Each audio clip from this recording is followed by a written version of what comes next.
Hello, everyone. My name is Andrew. This is Philip. We're with Stewardship Properties and doing a video today on conflict resolution with your tenants, or as we call them, residents.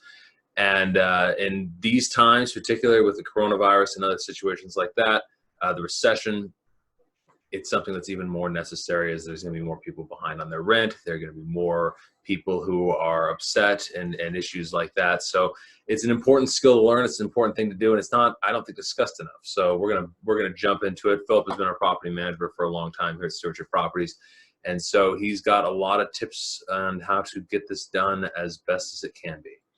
I mean, the first thing I think we all need to remember is this is pretty traumatic for just about everybody and what's going on, and just empathize with your fellow human in this situation. It's not fun for any of us. We have stresses going on. Look at how long it's been since he's cut his hair. Yeah, it really has been. It's a hard situation for everybody. Remember that.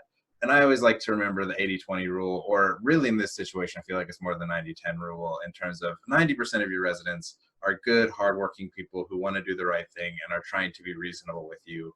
And then a very small minority are very difficult people who are taking things out of proportion, being really difficult, accusing you of things you didn't do.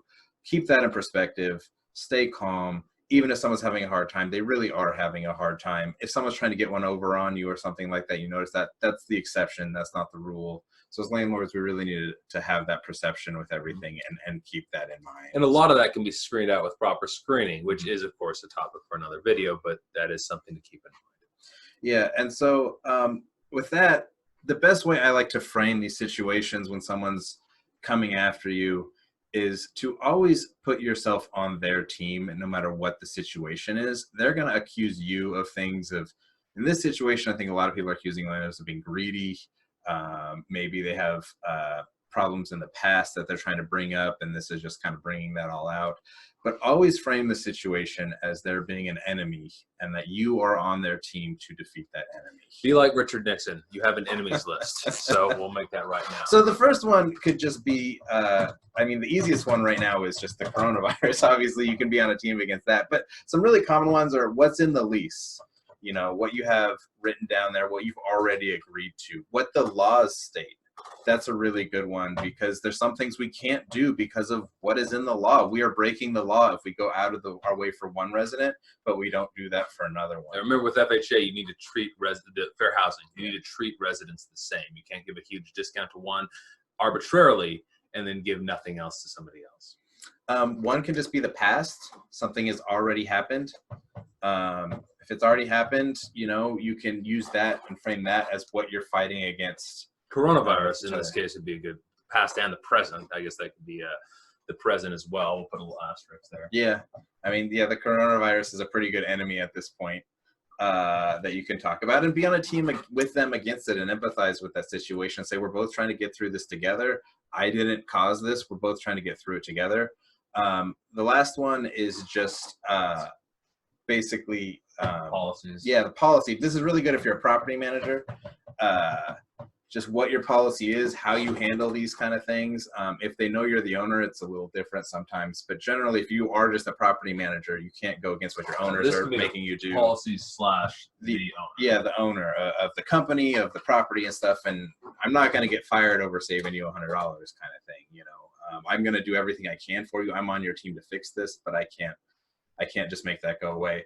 And another thing, I like to also try to put the burden on myself or fellow landlords in these situations. And basically, I would say almost every argument you get into with residents, unless the person is really acting in bad faith, which is honestly fairly rare, is really a failure of preparation on your part and a failure of expectations in some sense. Sometimes it's the resident who didn't pay attention to those expectations that you created, or they conveniently forgot them. But you can always create expectations with your residents.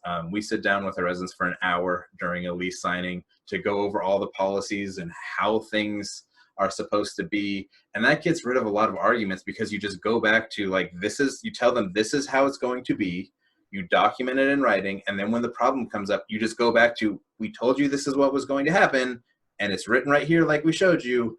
And you just go back to that over and over and over again. Now, this is having that benchmark is really important. Something that you can go back to, bring it up. Like, they might have forgotten it, but once you show it in the lease and bring up the original conversation, they'll often remember it.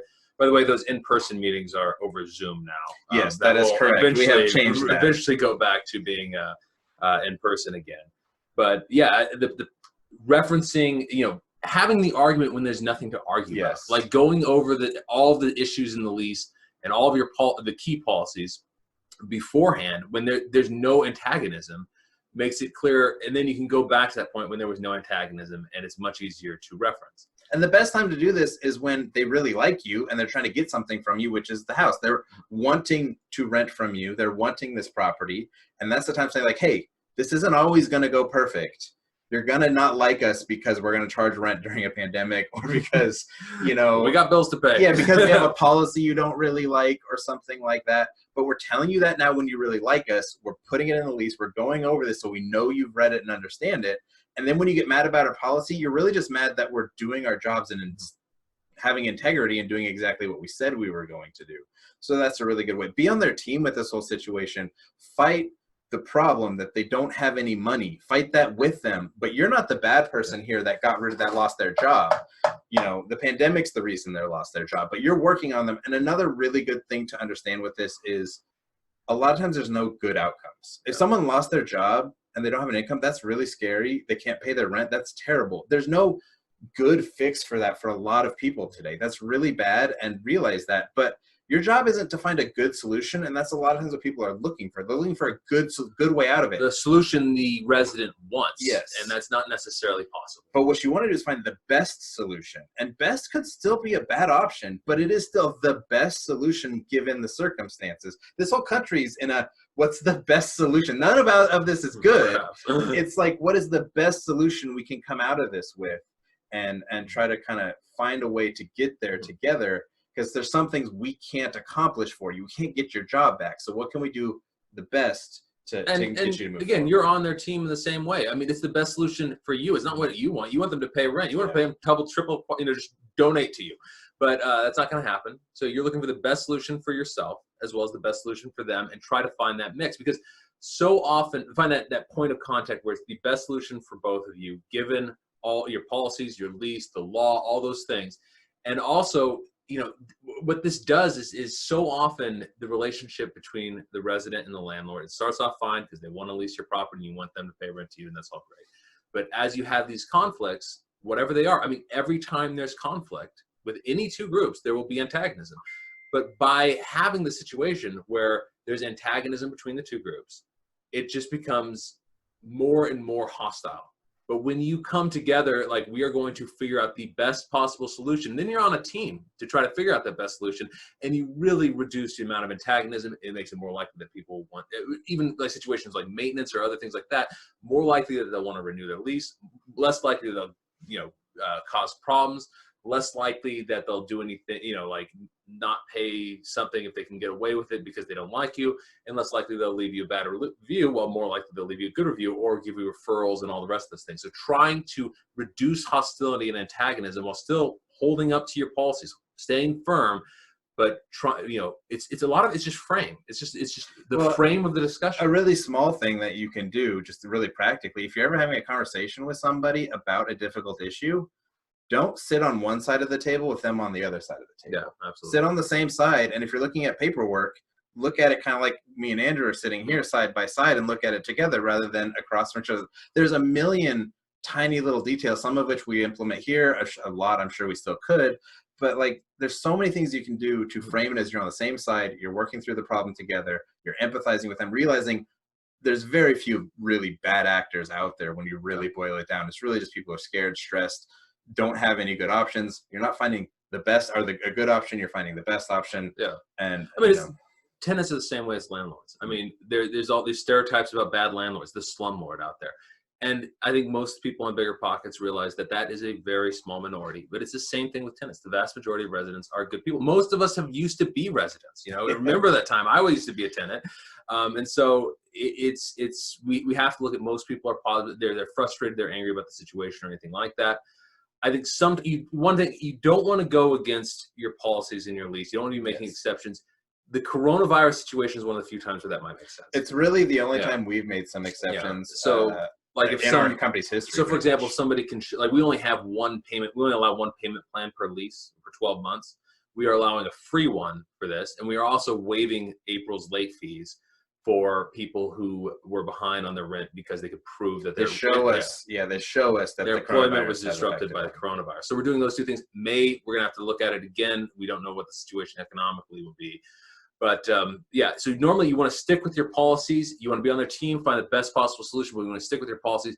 In extreme events like this one, you might want to make exceptions. But remember, it's exceptions across the board. So it's like, we will waive late fees if you can show through a letter from your employer, through unemployment claim, that your employment has been disrupted by the coronavirus. But we're not just going to give it out willy-nilly. And I think that probably wraps it up. We're getting about 10 minutes here. But yeah, the key thing, I mean, Phil, we want to summarize these. Yeah, basically just be a human, empathize, realize that people are generally good people. It'll help your state of mind. Only 10% of people are really the problem of your residents. You might only have one, maybe you got unlucky, but generally they're good people. Be on their team, make an enemy out of something else and work on it with them. And then, learn from this and try to get all of these problems figured out when you guys have a good relationship, and that you can point back to, I'm just following what I said I was going to do. And you should get rid of a lot of the problems going forward in your company. Absolutely. Well, thank you for joining us, and we will talk to you guys soon. Thanks, guys.